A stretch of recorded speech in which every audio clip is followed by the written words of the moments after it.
A very good morning to all the students of class 12th political science once again here. As students, we were doing the 6th chapter of our book Contemporary World Politics, and the name of the chapter, as you know, is the International Organization. And we had already finished our part 2, and today I shall be taking up the part 2 in this particular video. But before I move forward, I just want to remind you that what all topics we had already covered. So the very first question put up in the first video was why international organization. In that particular topic, I told you with the help of few examples of our state government, local governments and central governments, that why there is a requirement of centralized organization or the authority, and what is the role of that particular organization. Then I told you something important points regarding international organization. Then I told you about the United Nations, as we would be studying the United Nations as the international organization in the current world scenario.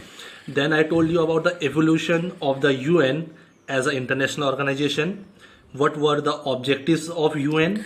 And then we went on with the organs of the UN. As I told you, there are 6 main organs of the UN, but particularly in this NCERT books, we are going to cover only 2 organs. That is, I gave you the information regarding the General Assembly and the Security Council of United Nations, which is the most important part.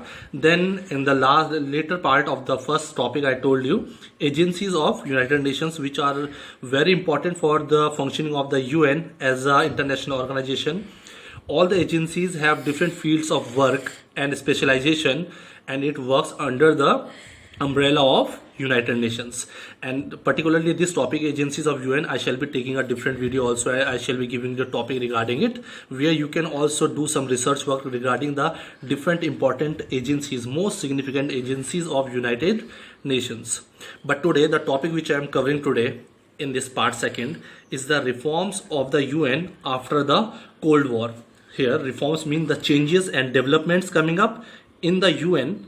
What were the changes in the UN? But after the Cold War, if I telling here after the Cold War, it means after 1991, because in 1991 USSR disintegrated and our world was left only with the one superpower, that is US hegemony. US was a sole superpower, most strongest. So we are going to study in this particular topic what were the changes coming up with the passage of time in United Nations. So understanding the meaning of reforms here and what are the importance of reforms. Reforms and improvements are fundamental to any organization to serve the needs of changing environment. Here, reforms and improvement or developments are fundamental, are must for any organization. If I talk of any organization, any association or any group, these reforms or improvement are very important, because with the changing period of time, the desires and the needs of people and the environment changes, and to fulfill those changing demands of the environment and people, it is very must to have reforms or improvements in a particular organization. Okay, that's why I've written here, you can read this very properly. Reforms and improvements are fundamental, are must, it means to any organization, if we are talking about any organization, to serve the needs of changing environment. So talking of here, UN, United Nations, is no exception. Although UN is an international organization, but it is not an exception.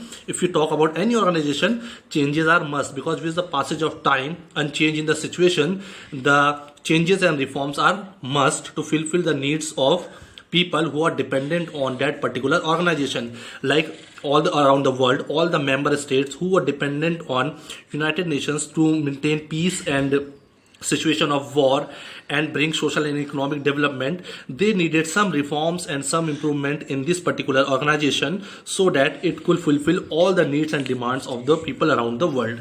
So UN is no exception. In the recent year, there has been demand for reforms in the world body. World body means UN. So around the world, in the recent few years, there has been continuous demands around the world from the member states that there should be some must reforms which are very important because of the changing time and changing phases in the current scenario of the world politics. So UN should change its structure as well as its jurisdiction. So moving forward with this topic, I told you what were the need of reforms and development or an improvement in this particular United Nations organization.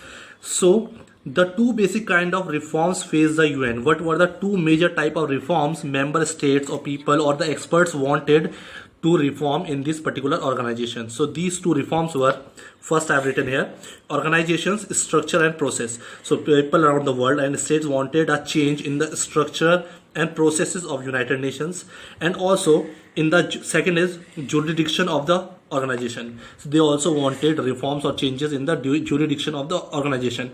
If I tell you what does the jurisdiction means here, I would say legal power or authority. Any legal power, authority which was under jurisdiction where it could play its role and implement its legal powers in any particular area is called jurisdiction. Okay, the areas where UN could implement its legal laws. So some areas or some jurisdictions were reforms were required in this particular organization. So these two are the major two reforms which member states and the experts wanted to reform after the Cold War, that is after the disintegration of USSR in 1991. So particularly we will be studying about the time period after 1991. So taking in detail this first part, as I told you, reform of the organization's structure and process. What were the changes and reforms we would like to bring in it? The biggest discussion has been on the functioning of the Security Council. So when we talk of organization structural process, the biggest question where all of the member states wants the reform is on the Security Council and demand for an increase in the UN Security Council permanent and non-permanent membership. Here all the states around the world, around the country, with the changing phase of time after the Cold War especially, everyone wanted that there should be a change and now reforms in the UN Security Council especially, because there are few permanent members and there are few non-permanent members, which are total number of 15 countries. As I have written here, total number of members under UN are, in 2011 I told you one more country joined, it made the number into 193 members are the total number of members of United Nations. Okay, out of these 193, these are the members of General Assembly. If I talk about Security Council, only 5 are permanent and 10 are non-permanent. If I talk about Security Council, this makes only number of 15. So total is 193 and Security Council is only having 15 members. So does it represent all the members of the United Nations properly? So the people has put question on the reforms in the UN Security Council. They wanted to increase this number 15 into much larger than this, so that there should be proper representation around the world. Okay, that's why I have written here, increase in the membership so that the realities of the contemporary world politics are better reflected. When there will be increase in membership, that is if this number increases from 15 onwards, there will be a realities of contemporary world, the real meaning, the real influence or the real situation of the world politics will come in front of the United Nations through these increasing members in the Security Council. And they also suggested that there should be a number of increasing member of continent. Each continent should have a permanent member. Okay, if there are 7 continents, I say, so there should be 7 permanent member from each continent. So these were the suggestions which were put forward for the reform in the United Nations organizations structure and process, that is increase in the number of permanent and non-permanent member in the Security Council. Next, moving on, is the review of the issues that fall within the jurisdictions. Which are the issues which should come under jurisdiction or the power of this UN organization? So there were the different mindset of the people and different expert who has different opinion regarding this review of the issues. Which are the issues which should come under the jurisdiction or the power under United Nations? Which are the issues which would work under United Nations? So some countries experts, sub countries or the member countries or the experts in them wanted UN organization to work or play a greater and more effective role in peace and security missions. Here some country and some experts wanted that UN should play a very important and effective role in maintaining peace and security missions around the world. As we saw till Second World War also, and after the Second World War also, there were a lot of conflicts between the countries and situation of war. and danger around the world, and of course use of the dangerous weapons at that particular moment. So to maintain peace and have security missions was put forward by few of the experts, while the other group of people wanted its role to be confined to development and humanitarian, whereas the other group of people focused on that UN should be an organization which should follow and focus on the methods of development and humanitarian to improve the lifestyle of the people around the world, so that people can have a good healthy life.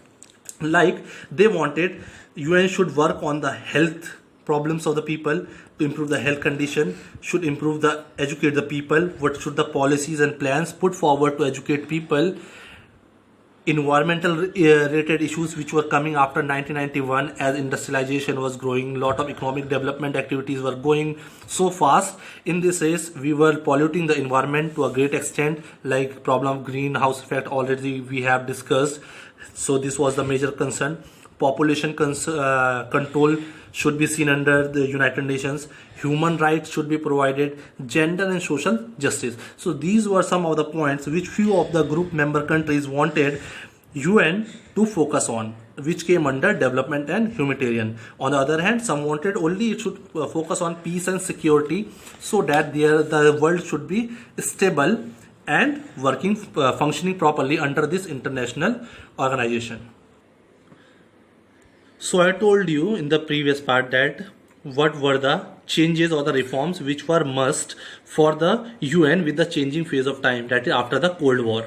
But here I am talking about changes after the Cold War, not only UN but around the world. What were all the changes around the world which led to the thinking of the people that there should be a reform in the United Nations? So what were the changes around the world after the Cold War? If I say after the Cold War, again I am writing here after 1991. After this year, what were the changes at the global level? If I talk in terms of political, social, or economically, what were the changes in the lifestyle of the people? Okay, and the relations of the countries. World War One, you already know the date, 1939 to 45, and after 1945, which was the period of Cold War, that is 1945 to 91. In 91, USSR disintegrated and the world was left only with one power, that is US. So what was the condition after 1991? Okay, so I have just written the date so that there should be no confusion that this is a period of 39 to 45 is the period of Cold War. Sorry, Second World War, and after the Second World War is the period of Cold War from 45. When Second World War ended in 45, this was the period of Cold War between US and USSR, the two different counterparts. So what were the changes at the global level? I'm going to study here. The UN was, I'm giving you a brief some information regarding this part. The UN was established in 1945, United Nations, this was the date, immediately after the Second World War. After the Second World War, there was a establishment of United Nations. Yesterday also I told you in the previous lecture. The way it was organized and the way it functioned reflected the realities of the world politics of the Second World War. It means here, when there was a formation of United Nations after 1945, after the Second World War, it showed the real impact or the real meaning of the world politics. What were the situations in the global world at that particular time? But after the Cold War, from this period to this period, UN had the realities of the world politics. But as I told you, with the changing time and phase, the system has to change and have to make some reforms and improvements in its organization. So after the Cold War, that is after 1991, there were the changing phase, changing time, changing situations around the world. So after the Cold War, those realities were different. Now the realities were different as compared to the realities which were in 1945 to 1991. So after 1991, these political realities were different. Here are some of the changes that occurred. So what were those different realities coming up around the world? So moving forward, what were the changes that occurred after 1991? That is when the Cold War ended. The first change which we can say is the Soviet Union, or we can also say USSR. The Soviet Union or USSR collapsed or disintegrated in 1991. First change was this, okay, in 1991. The US was the strongest power. When this disintegrated, so only one power was left, that is US, United States. The relationship between the next impact which we could see after 1991 was, as there was a disintegration of USSR, now the relationship between Russia and US, United Nations, improved a lot. Here it's written the relationship between Russia and the successor to the Soviet Union. After the disintegration of Soviet Union, Russia was the successor of Soviet Union, as all the international treaties and agreements which were signed by Soviet Union were run under Russia now. But Russia was not a counterpart to US anymore after the Cold War. They had a good relations. That's why it's written, and the US is much more cooperative now. Next change at the global level which we saw after 1991 is, after the Cold War, China is fast emerging as a great power, and India also is growing rapidly. So as the Asian countries, China and India, these both the countries are emerging to a great power. If we say they have a influence around the world economically, as they are growing at a faster rate. The economies of the Asia, and if I talk about Asia as a continent, many countries are contributing to the economic growth in the current scenario also. So Asia is having a good economic growth here. Many new countries have joined the UN. So after Cold War, when there was a disintegration of Soviet Union, it had 15 countries including Russia. So after its disintegration of USSR, these countries, many of these countries joined United Nations. Many new countries have joined the United Nations after the collapse of USSR. Okay, the whole new set of challenges. So all these are these all are the challenges, I would say, which were coming up at the global level after the Cold War.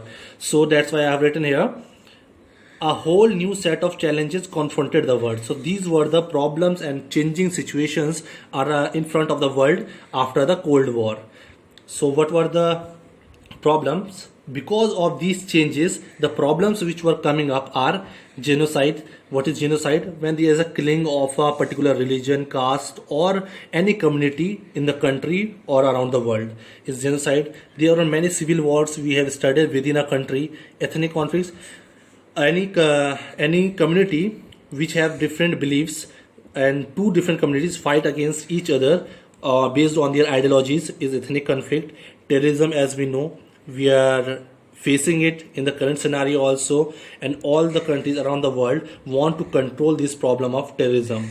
Nuclear proliferation, as nuclear bombs, the information and sharing of nuclear weapons, which are very dangerous, has been the next coming up problem to the world now after the Cold War. Climate change, as we know. So as we know that around the world after the Cold War, the world was in the race of, we can say, arms and ammunition, and there were the various policies put up for arms race also, and industrialization, economic development. So in this particular race, there was a huge damage and destruction done of climate. Okay, environmental problem or degradation came because of those economic activities which led to the destruction of environment. If I talk about soil, I can talk about air or forest. So these were the problems coming up after this Cold War.